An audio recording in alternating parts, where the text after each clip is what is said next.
Hello students, I am Dr. Vinod Kamble. In this video, we are going to see the distinguish between top level management, middle level management and lower level management.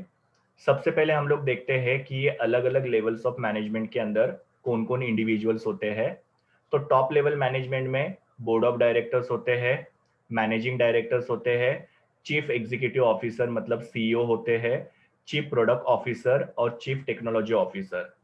तो ये सारे individual जो होते हैं वो top level management में होते हैं।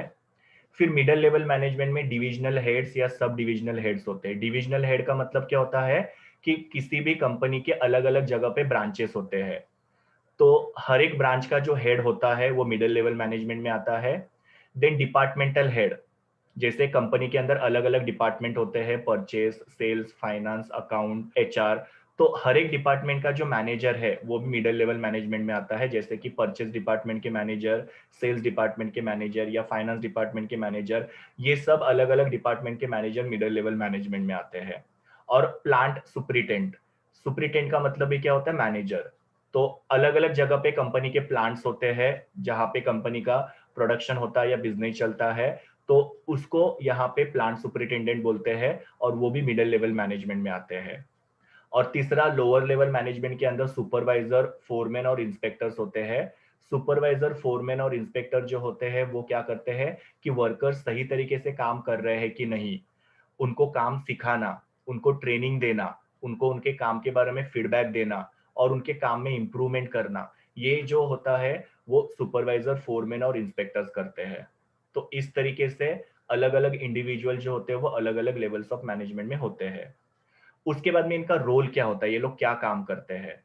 सो टॉप लेवल मैनेजमेंट जो होते हैं वो ऑर्गेनाइजेशन के ऑब्जेक्टिव्स, प्लान्स और पॉलिसीज जो होते हैं उसको फ्रेम करते हैं। फ्रेम मतलब क्या, बनाना या तैयार करना, कि हमारे ऑर्गेनाइजेशन के क्या ऑब्जेक्टिव्स होंगे, क्या प्लान्स होंगे, क्या पॉलिसीज मतलब रूल्स एंड रेगुलेशंस होंगे, ये सब टॉप लेवल मैनेजमेंट बनाते हैं। फिर बाद में मिडिल लेवल मैनेजमेंट में जो भी टॉप लेवल मैनेजमेंट ने बनाए हुए ऑब्जेक्टिव्स है, प्लान है और पॉलिसीज है, उसको इम्प्लीमेंटेशन किया जाता है। तो ये लोग ऑब्जेक्टिव्स, प्लान्स एंड पॉलिसीज को फ्रेम करते हैं और मिडिल लेवल मैनेजमेंट जो होते हैं वो उसको इम्प्लीमेंट करते हैं। फिर लोअर लेवल मैनेजमेंट जो होते हैं वो उनके अंडर जो एम्प्लॉयज होते हैं उनके पास से काम करवा के लेते हैं। मतलब जो भी हम लोग ने डिसाइड किया है, जो भी एक्टिविटी हम लोग को परफॉर्म करनी है, वो एक्टिविटीज वर्कर्स के पास से करवा के लेने का काम जो है वो लोअर लेवल मैनेजमेंट के द्वारा किया जाता है। फिर बाद में है स्किल्स। नॉ टॉप लेवल मैनेजमेंट जो होते हैं उनके पास कॉन्सेप्चुअल स्किल्स और डिसीजन मेकिंग स्किल्स होनी चाहिए। टेक्निकल स्किल इतनी ज्यादा नहीं हुई तो भी चलेगा। नौ कॉन्सेप्चुअल स्किल का मतलब क्या होता है कि कोई भी प्रॉब्लम को आइडेंटिफाई करना, वो प्रॉब्लम के लिए सॉल्यूशन फाइंड आउट करना, इसको कॉन्सेप्चुअल स्किल बोला जाता है। डिसीजन स्किल मतलब राइट टाइम पे राइट डिसीजन लेने आना चाहिए। मिडिल लेवल मैनेजर जो होते हैं उनके पास कॉन्सेप्चुअल स्किल और टेक्निकल स्किल होनी चाहिए। नाउ टेक्निकल स्किल का मतलब क्या होता है, हर एक काम का टेक्निकल पार्ट जो होता है वो उनको समझ में आना चाहिए। जैसे प्रोडक्शन डिपार्टमेंट है तो प्रोडक्शन डिपार्टमेंट के अंदर प्रोडक्शन किस तरीके से करना है, क्वालिटी किस तरीके से मेंटेन रखनी है, सो इसका टेक्निक जो होता है प्रोडक्शन डिपार्टमेंट के मैनेजर को पता होना चाहिए। या सेल्स डिपार्टमेंट है तो कस्टमर के पास से किस तरीके से ऑर्डर लेना है, वो ऑर्डर को किस तरीके से कंप्लीट करना है, कस्टमर को कैसे कन्विंस करना है प्रोडक्ट को परचेस करने के लिए, ये टेक्निकल नॉलेज होता है। तो मिडिल लेवल मैनेजर के पास कॉन्सेप्चुअल स्किल के साथ साथ टेक्निकल स्किल होना भी बहुत जरूरी है। और लोअर लेवल मैनेजमेंट के पास टेक्निकल स्किल होना बहुत जरूरी है कि मशीन कैसे ऑपरेट करना है, प्रोडक्शन कैसे करना है, क्वालिटी कैसे मेंटेन करना है। तो ये लोअर लेवल मैनेजर को आना चाहिए और वो टेक्निकल स्किल के द्वारा वो लोग क्या करते हैं, अपने वर्कर्स के पास से काम करवा के लेते हैं।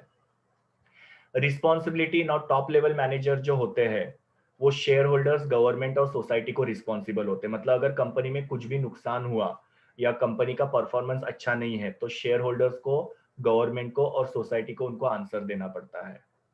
मिडिल लेवल मैनेजर जो होते हैं वो टॉप लेवल मैनेजर को रिस्पॉन्सिबल होते हैं। मतलब कुछ भी अगर गलती होती है उनके लेवल पे तो उनको टॉप लेवल मैनेजर को जवाब देना पड़ता है। और लोअर लेवल मैनेजर जो होते हैं मिडिल लेवल और टॉप लेवल मैनेजर को रिस्पॉन्सिबल होते हैं। Next point is flow of order and report. मतलब ये लोग किसको ऑर्डर देते हैं और किसको रिपोर्टिंग करते हैं। तो टॉप लेवल मैनेजर जो होते हैं वो मिडिल लेवल मैनेजर को ऑर्डर देते हैं और कंपनी का कामकाज किस तरीके से चल रहा है उसका रिपोर्ट जो होता है वो उनको शेयर होल्डर्स को देना पड़ता है।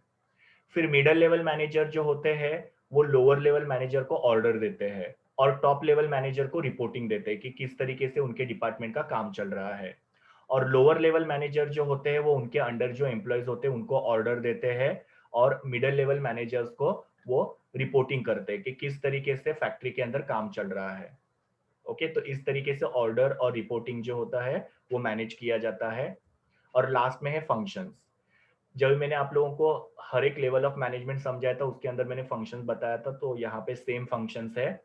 जैसे टॉप लेवल मैनेजर का क्या फंक्शंस है, तो अपने ऑर्गेनाइजेशन की स्ट्रैटेजीज और गोल्स बनाना, स्ट्रैटेजी मतलब प्लान्स बनाना और ऑब्जेक्टिव्स फ्रेम करना, और उसके हिसाब से ऑर्गेनाइजेशन का कामकाज चलता है। फिर बाद में क्या क्या एक्टिविटीज परफॉर्म करना है उसका डिसीजन जो होता है टॉप लेवल मैनेजर्स लेते हैं। जैसे कि कोई प्रोडक्ट बना के बेचना है तो कौन सा प्रोडक्ट बना के बेचना है, फिर बाद में उसका क्वालिटी कैसा होगा, उसका प्राइसिंग किस तरीके से होगा, ये सब टॉप लेवल मैनेजर जो है उसका डिसीजन लेते हैं। फिर पॉलिसीज फ्रेम करना, पॉलिसीज मतलब रूल्स एंड रेगुलेशंस, और ऑर्गेनाइजेशन के वेलफेयर के लिए और सर्वाइवल के लिए टॉप लेवल मैनेजर्स रिस्पॉन्सिबल होते हैं कि ऑर्गेनाइजेशन का परफॉर्मेंस अच्छा रहना चाहिए। फिर मिडिल लेवल मैनेजर का क्या काम होता है, तो मिडिल लेवल मैनेजर जो होते हैं वो टॉप लेवल वालों ने जो भी स्ट्रैटेजीज और गोल्स बनाए हैं उसको लोअर लेवल मैनेजर्स तक पहुंचाने का काम मिडिल लेवल मैनेजर करते हैं। फिर ये जो मिडिल लेवल मैनेजर्स होते हैं वो अपने अपने डिपार्टमेंट के एम्प्लॉयज के बारे में, पर्सनल मतलब एम्प्लॉयज के बारे में डिसीजन लेते हैं कि किसको अपॉइंट करना है, कैसे ट्रेनिंग देना है, किस तरीके से उनसे काम करवा के लेना है। ये सब मिडिल लेवल मैनेजर अपने अपने डिपार्टमेंट के बारे में डिसीजन लेते हैं।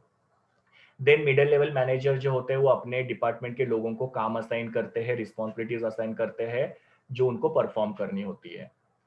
फिर लोअर लेवल मैनेजर को अगर कुछ भी सजेशन है या कुछ भी ग्रीवियंस मतलब कंप्लेंट है, तो लोअर लेवल मैनेजर के सजेशंस और ग्रीवियंसेस टॉप लेवल मैनेजर तक पहुंचाने का काम जो होता है मिडिल लेवल मैनेजर का होता है। और हर एक जो मिडिल लेवल मैनेजर होता है वो अपने डिपार्टमेंट के प्रोडक्शन के लिए लायबल होता है कि उसका डिपार्टमेंट किस तरीके से परफॉर्म कर रहा है। अगर उनके डिपार्टमेंट का परफॉर्मेंस पुअर है तो उसके लिए उनको टॉप लेवल मैनेजर को जवाब देना पड़ता है। फिर बाद में लोअर लेवल मैनेजर के क्या फंक्शंस होते हैं, तो लोअर लेवल मैनेजर जो होते हैं वो उनके अंडर जो काम करने वाले लोग हैं उनको ट्रेनिंग देने का काम करते हैं, उनका परफॉर्मेंस वो चेक करते हैं टाइम टू टाइम कि वो बराबर एम्प्लॉयज काम कर रहे हैं कि नहीं। फिर उनको उनके काम के बारे में फीडबैक देना कि उन्होंने किस तरीके से परफॉर्म किया, कहाँ पे उनकी गलतियां हुई वो उनको बताया जाता है। फिर बाद में सारे एम्प्लॉयज ग्रुप में यूनिटी में काम कर रहे हैं कि नहीं वो भी देखने का रिस्पॉन्सिबिलिटी जो होता है लोअर लेवल मैनेजर का होता है। और ये लोअर लेवल मैनेजर जो होते हैं वो वर्कर्स और मैनेजमेंट के बीच में काम करते हैं। वर्कर्स को अगर कुछ भी प्रॉब्लम है तो मैनेजमेंट तक पहुंचाना, और मैनेजमेंट का अगर कुछ भी इंस्ट्रक्शन है तो वर्कर्स तक पहुंचाना, ये काम जो होता है लोअर लेवल मैनेजर्स करते हैं। तो ये था distinguish between top level, middle level और लोअर लेवल मैनेजर के बारे में। Thank you students, please do like, share, comment and subscribe to my YouTube channel and also recommend my channel to your friends. We will meet in the next video.